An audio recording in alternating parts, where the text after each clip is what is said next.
to the Take the North podcast. I'm David Haugh from the Mullen and Haugh Show on 670 The Score. Dan Wiederer is from the Chicago Tribune, covers the Bears. He's en route back from New Orleans to Chicago, joining us from the airport. And thank you for doing that, Dan. It's been a busy day in Chicago, certainly the aftermath of the Bears loss to the Saints to drop to 2-7. But I have to say, the Bears season has been hijacked by huge Cubs news. We will keep our focus on the Bears and what's next for them as they get ready for the Panthers on Thursday night. But Craig Counsell being hired as David Ross is fired, huge day in Chicago. That's not a bad diversion for the city of Chicago to deal with for a little while. Before we get into all our Bear stuff, I'd be curious to get your perspective, because I know when I get in the front door tonight at home, I'm going to have some questions from a 10-year-old Cubs fan who's going to want to know what to make of this move. Very succinctly, this is the Cubs announcing themselves as World Series contenders again. This is cutthroat.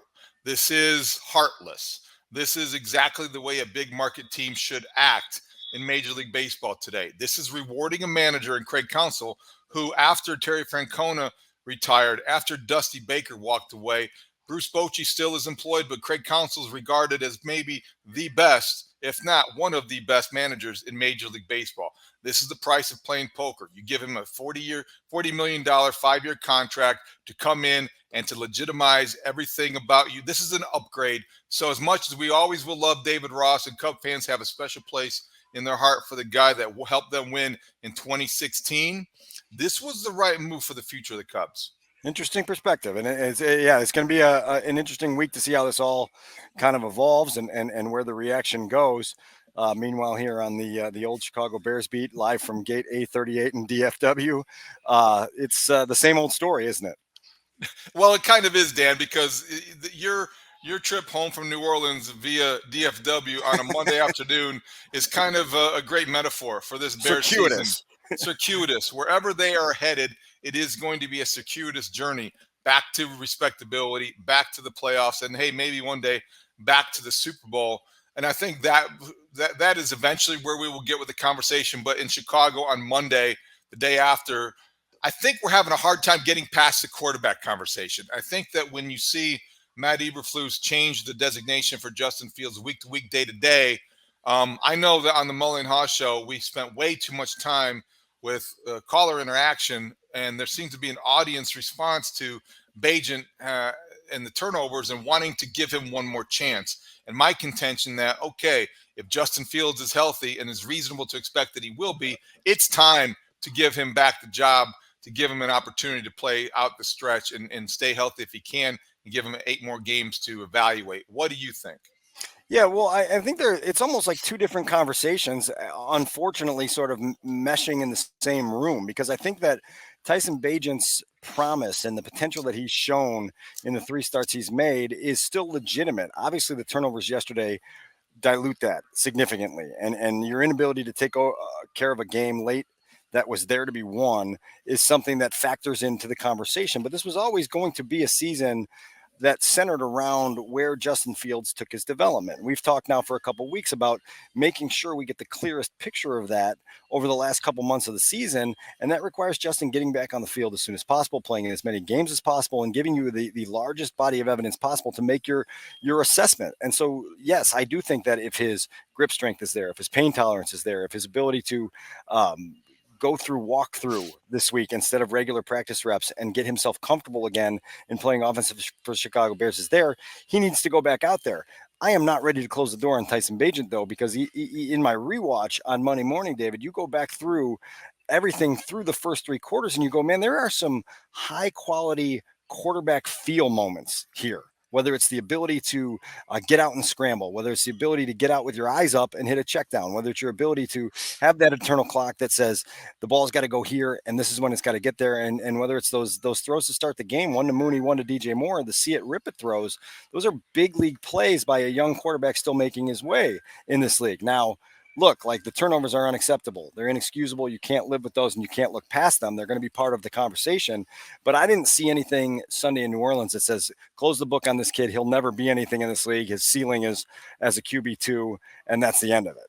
Well, I don't know that I would be that harsh either. And I hope I didn't come across as that definitive. I think what Tyson Bagent proved to me in 3.5 games essentially is that he does have a future in this league. My guess is it's going to be as primarily a backup. But if the Bears answer the question about going into 2024, that who's our backup quarterback, that's a win for the roster, for the general manager, and that's a win for Tyson Bagent because coming into the season, reasonably, realistically, he couldn't have expected anything more than that. Now, having said that, I don't think that it's undeniable that he had some big moments, but a lot of those were undone by the propensity to turn the football over at an alarming rate.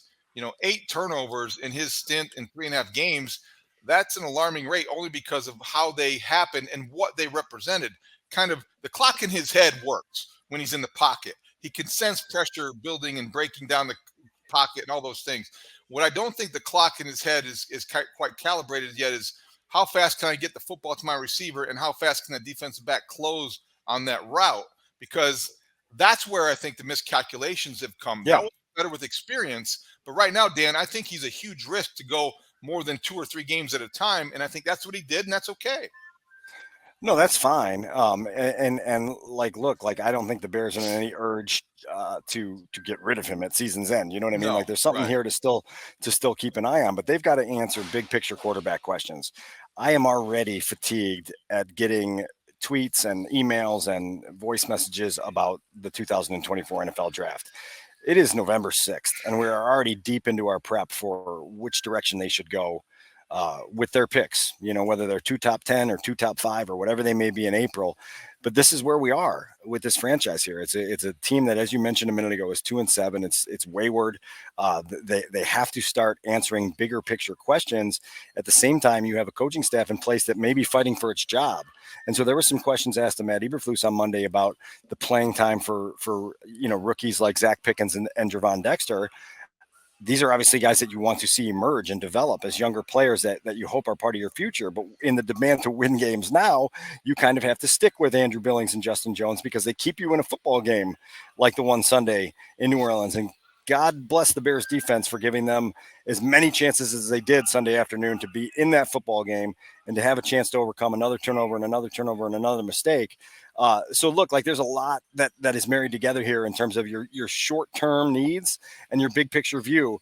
And ultimately, I think it's up to Ryan Poles and his group to try to balance that and put yourself in position here to make these last 8 games meaningful in some way or another, because they need to be meaningful. That's a good way to put it. And I think just clean up some loose ends that were addressed during Matt Eberflus's media session on Monday at Haugh. Jaquan Brisker is back after being cleared from concussion protocol. That's good news with a Thursday game. Tremaine Edmonds is now day to day with the knee injury. I don't know if that means he's closer to playing. My guess would be, Dan, he is not going to play on Thursday night, but you never know. Kerry Blasingame will be out against the Panthers with a concussion. And of course, the diagnosis everybody was waiting for, the designation. Justin Fields goes from week to week to day and limited in practice. The Bears won't see much practice time this week with a Thursday game. I don't know if that's as big of a factor with Justin Fields because of his experience level. At the same time, nobody knows. None of us know what type of pain he's playing through or how limited he is in his gripping the football and throwing it with velocity, because as much as experience certainly will help him, if he can't grip it and rip it, as they say, he's going to be impaired. Well, look, and one of the things that Darnell Mooney brought up is you have to also kind of anticipate, how is this going to feel the first time I get sacked? How is it going to feel the first time I'm in a pile and there's 1,000 pounds on top of me with my hand beneath me?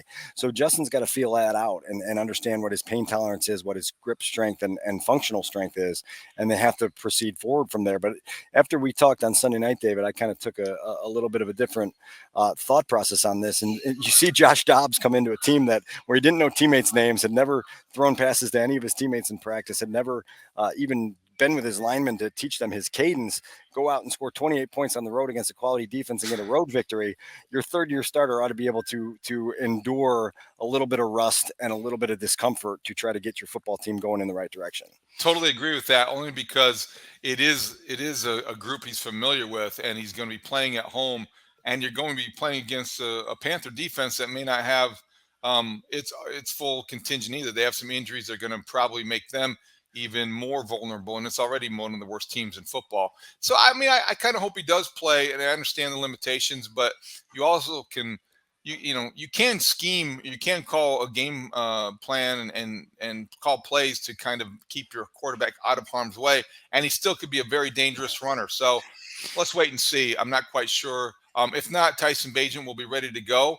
He did some nice things against the Saints. As you point out, the first 3 quarters, he was dynamic. He changed his arm angle. He made plays with his feet, 60 yards rushing in the first half after things broke down. DJ Moore told us this morning, Dan, on the Mullen and Haugh show on Monday morning, that he didn't think that the Saints adjusted much in the second half to prevent Tyson Bagent from stopping to use the run at his disposal. I will take his word for it. It did seem like they played a little bit more zone defense in the second half than man, which would obviously make him less of a threat when they played the 2-man, and that's what he was doing in the first half.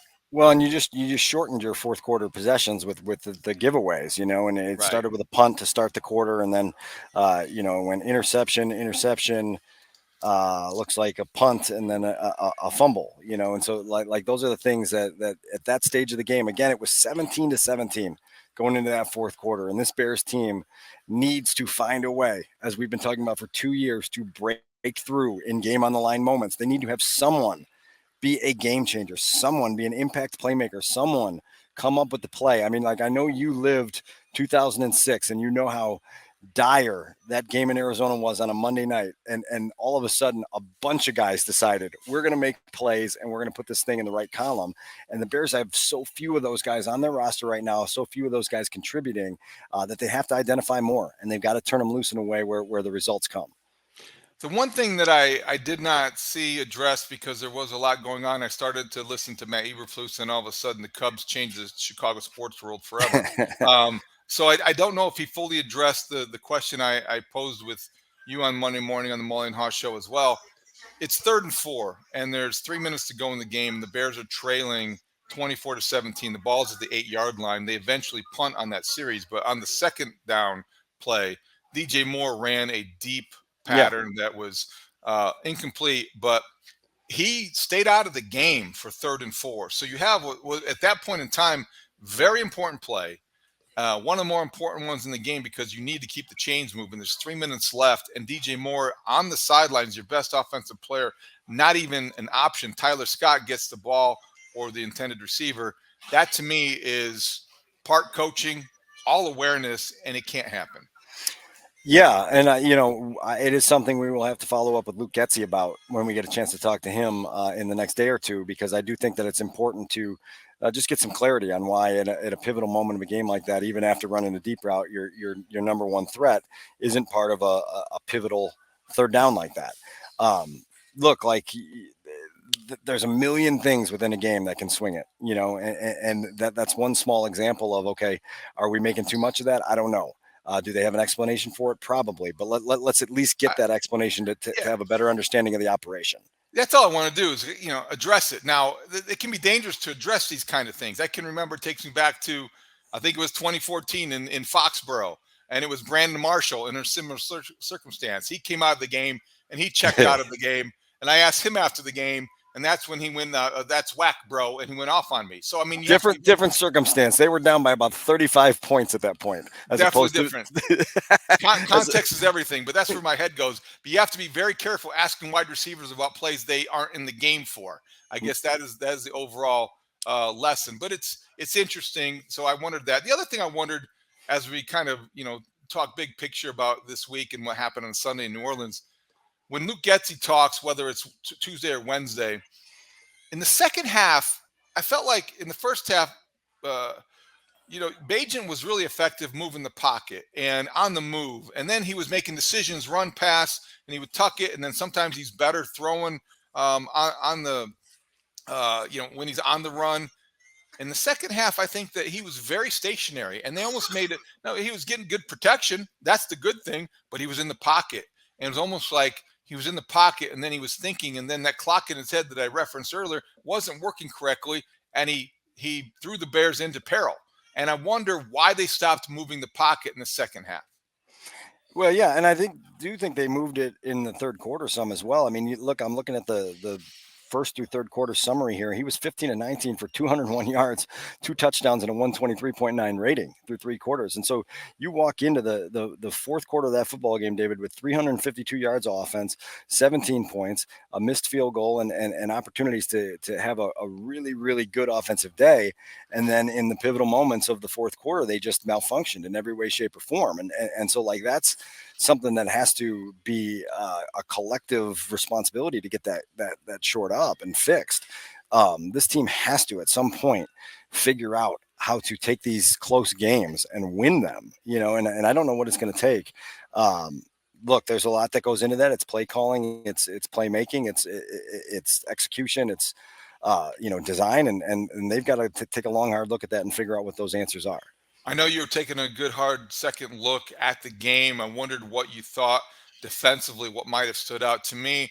Montez Sweat had some good pressures, didn't get a sack, but I think he did close the pocket. And he didn't play as often as I thought he might, but I know that he was going to be limited. Jack Sanborn, all over the place. I thought he played a really solid game. TJ Edwards had 15 tackles. There were some flash plays in the secondary, but I can't really think of anybody that necessarily stood out to me as being either outstanding or vulnerable. Eddie Jackson maybe wasn't as active as a tackler as I thought that maybe he could be at times. Defensively, what stood out to you?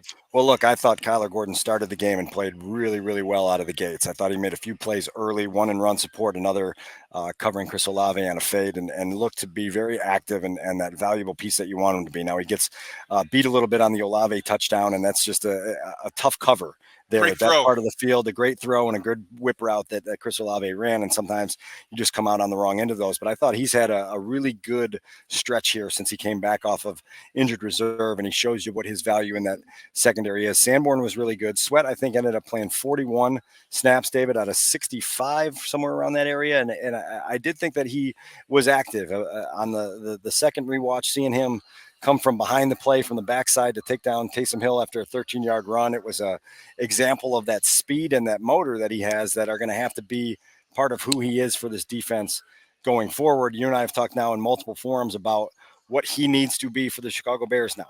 He has been rewarded financially as a superstar. He has to produce like a superstar. And that means making impact plays in every half of every game that you play for the rest of your time as a Chicago Bear.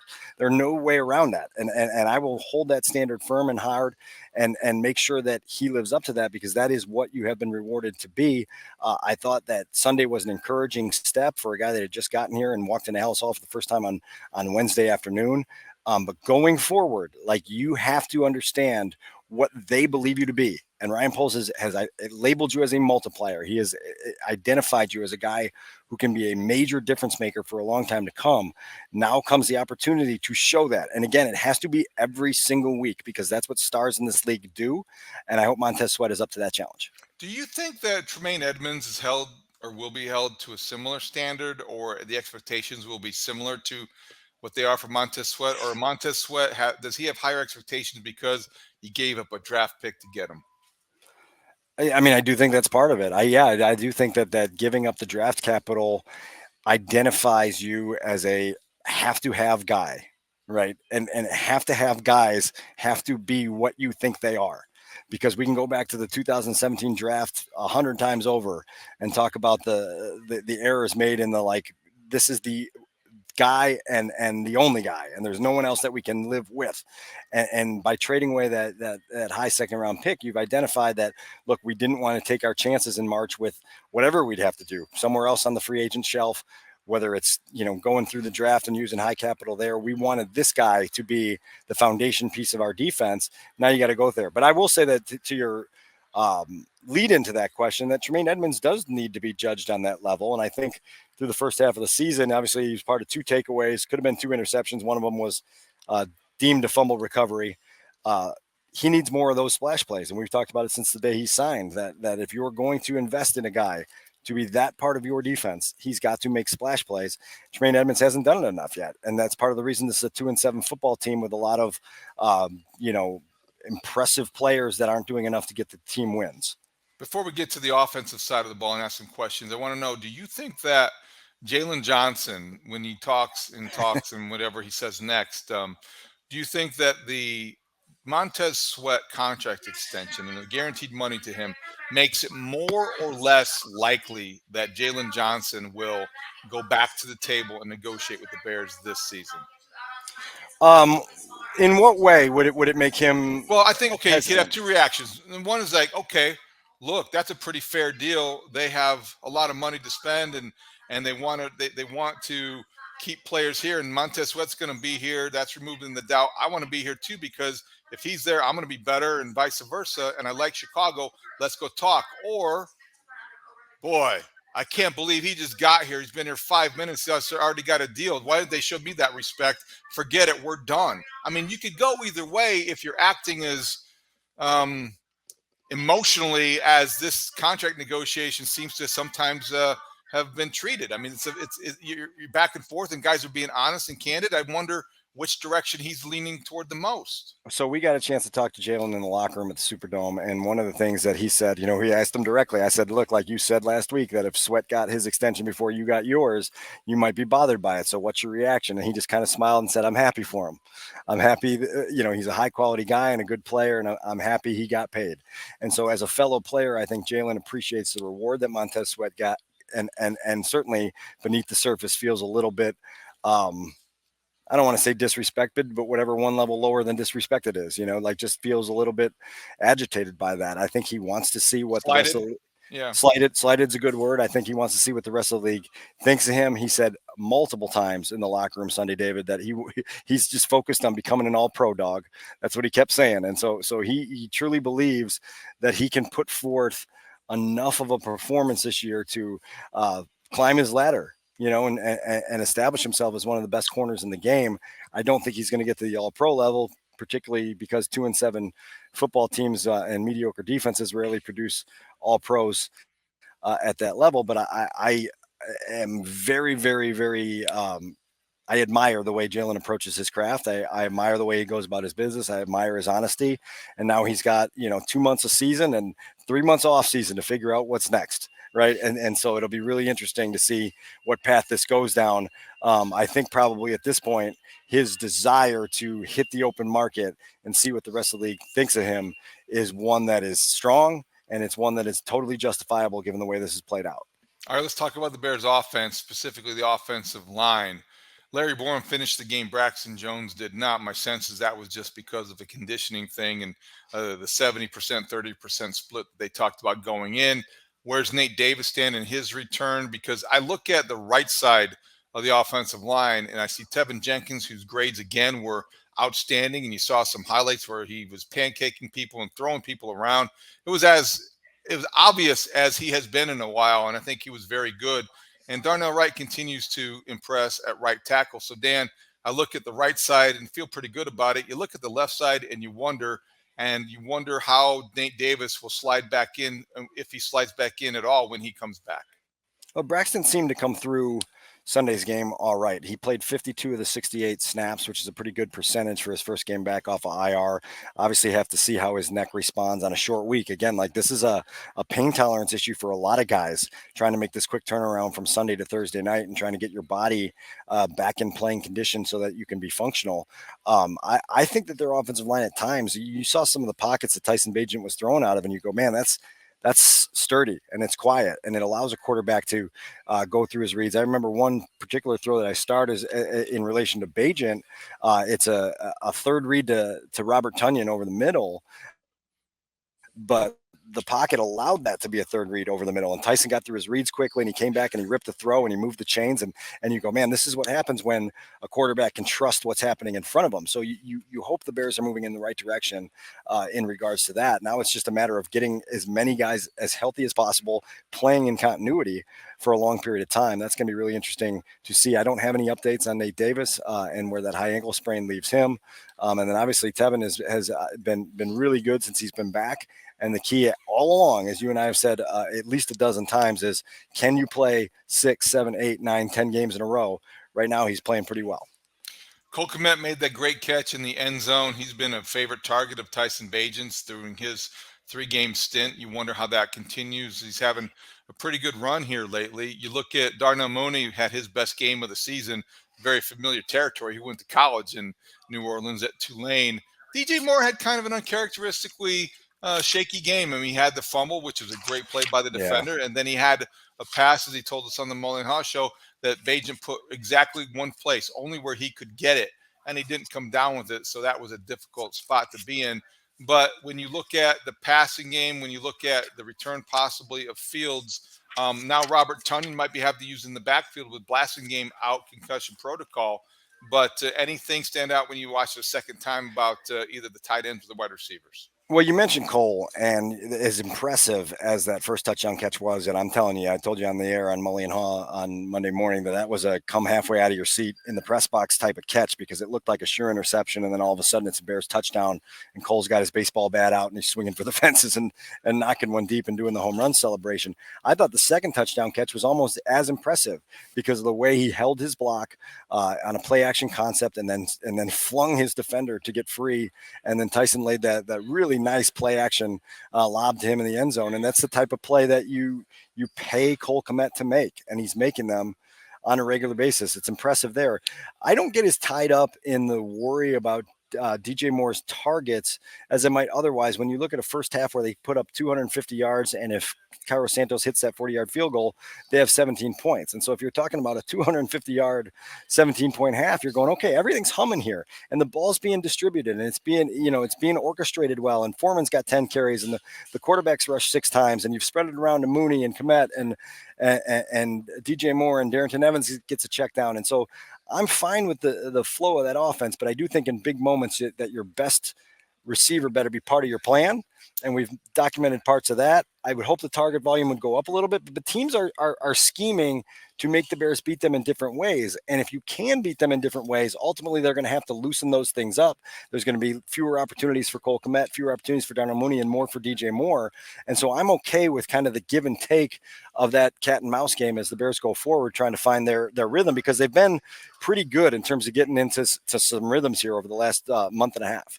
I agree with that. I think that's well put, but I think what gets you triggered a little bit is that when you see a play where DJ Moore is blocking for Velus Jones, I got no answers for that one. It should never be that case. So when that happens, you're like, okay, how many targets is 5 targets? This is the best player on their offense. Why is there only 5 targets? So I get it, and teams will scheme differently, but that should never happen where you have your best receiver blocking for a guy who probably should be cut by now. And I think by the way, he almost fumbled again, right? Like he almost fumbled again. It was called incomplete because he couldn't hold on to it long enough for it to be a completion, but he almost fumbled again. And like that one, I have no excuse for, no defense for. Like no designed plays for Velus Jones going forward. And then he got a penalty later with a face mask. So and the Flusy never had his back in the post game. He said you shouldn't do that as a professional football player. He's right. You shouldn't do that as a professional football player. So every week we seem to get the latest example, and Velus Jones becomes a convenient target and scapegoat because he keeps on doing things that lead to negative plays. But there's always been a guy like who's easy to point to. Every regime seems to have one of those guys. Velus Jones is certainly this for the Ryan Poles and Matt Eberflus regime. There's no question about it. So let's have a quick conversation here. Because I'm in the great state of Texas, I'm going to preface it by telling you something I told you earlier Monday morning about the number of below average or ordinary teams that had big moments on Sunday. It included the Washington Commanders, who traded away a bunch of players, including Montez Sweat and Chase Young, one on the road and one in New England. It includes the Vikings, who we mentioned had to turn to a quarterback who they were just basically getting the W-9s filled out for to get him signed up to play for them. And he goes out and wins a game in Atlanta, and they've won 4 straight after coming to Soldier Field at 1-4. You look at the Raiders, who launched their general manager and their head coach and then go out on Sunday and they blow the doors off the Giants. And then there's those Houston Texans, led by a quarterback from Ohio State, who threw for 470 yards and 5 touchdowns and led a dramatic come-from-behind win to beat the Buccaneers on Sunday. And C.J. Stroud suddenly is looking every bit like the future quarterback. And I couldn't help, David, but think to myself on Monday morning, like we sat there and laughed at the Houston Texans last January for blowing their chance at the number 1 pick. What a colossal disaster it was going to be for them that they didn't get the number 1 overall pick. What a treasure chest it was going to be for the Bears that they got that and they're able to do whatever they want with it. Well, one team's 2-7, the other one's 4-4, and seemingly has their quarterback for the next decade. So where do we go with that? Well, this morning I was asking our audience, okay, so in light of CJ Stroud setting a record for rookie quarterbacks in Houston, thank you, Lovie Smith, and being able to see Bryce Young in person on Thursday night for the Panthers, whose favorite receiver on Sunday was Kenny Moore, the Colts cornerback with 2 pick sixes. You can't do that, Bryce Young. So you got Bryce Young, CJ Stroud, and we saw Will Levis start to come into his own in Nashville with the Titans down in Tennessee. And then you have Justin Fields. If you were to rank those 4, what quarterback would you rather have moving forward if you were an NFL general manager? I think it's obvious that it's CJ Stroud. Number 2 is a good debate, but I don't know. I'd probably go Justin. Would you go Justin Fields next? Right now, with what we've seen so far. Probably so. Probably so.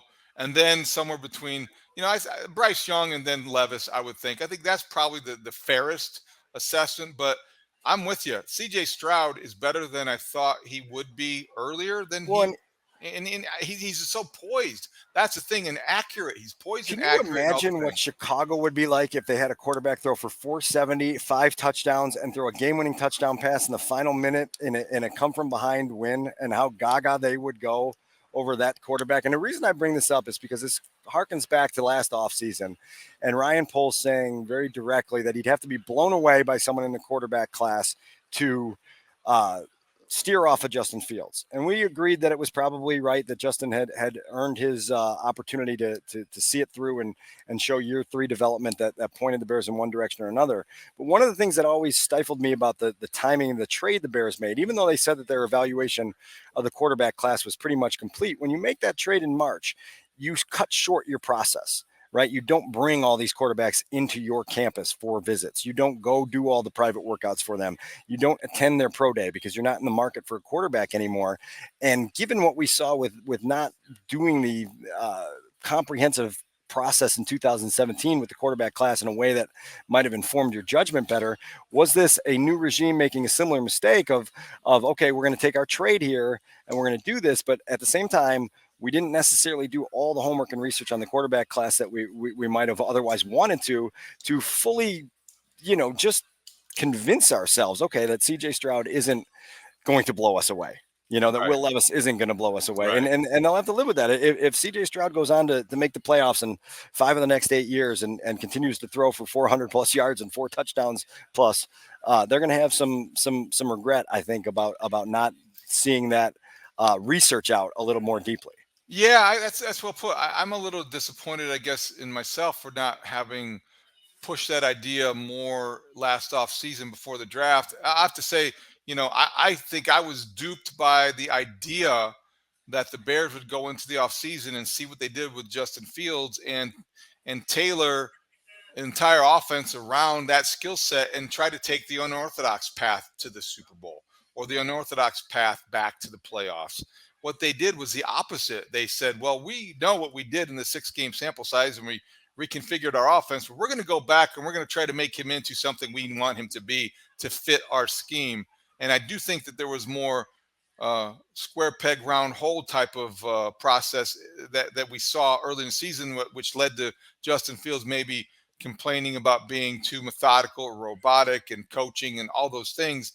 Whereas I believe that the reason they were committing to Justin Fields and not these other guys like Stroud or Young or Levis or Anthony Richardson was because they believed that they were going to try to do it in a way that isn't typical, but the Ravens have tried it and maybe they could work here. It could work here in Chicago. I fell for that, but it wasn't really something they were trying to do all along. So I was duped twice. Yeah, and this will be interesting because, again, on Thursday night, and we'll talk about this later in the week when we start to do our Panthers preview, you've got Bryce Young coming to town. You've got a quarterback that a lot of people thought was really, really dynamic in terms of quarterback skills and quarterback awareness and quarterback field vision and quarterback feel. And the biggest knock on him all along is he big enough to play at this level? And that's been something that seems to have held him back a little bit in the early going. All right, so we have to let you get to your terminal or let you get to your gate. If you're already not there, we'll just have to wrap things up. The one thing I also want to mention before we do that, Dan, Peter King from NBC Sports had an interesting report, said the Bears, one of their home games in 2024 could be played in Spain. So I think the next gate we should do a podcast from be one, it's the International Terminal 5 at O'Hare when you're on your way to Barcelona for Bears and whoever in Spain. Why don't you join me? I think it'd be Madrid, right? Like I think we'd be that headed would be to great. Madrid. Yeah. Why don't you join me and we'll take the North on the road and we'll take that small section of Europe for a week. I think if the Odyssey budget could start saving now, maybe we could afford that next fall. But that would be interesting. I mean, look, it went so well for the Chiefs and the Dolphins in Germany and Frankfurt. Berlin wants in on it. It sounds like Brazil is going to get in on it. The NFL wants to have a global appeal. So, hey, look, I'm all for the global international appeal. Just don't do what the NBA did. No in-season tournaments, please. There you go. I got to go renew my TSA pre-check. I got to go make sure my passport's updated. Off to Spain we go in less than a year. That sounds very good. All right, have a safe trip back. Anything else, Dan, before we wrap things up? No, short week. It'll be really interesting to see how they kind of again progress through this week, and we'll do our own quick turnaround, trying to get some intel on the Panthers and figure out if the Bears can win their third game of the season with 8 to play.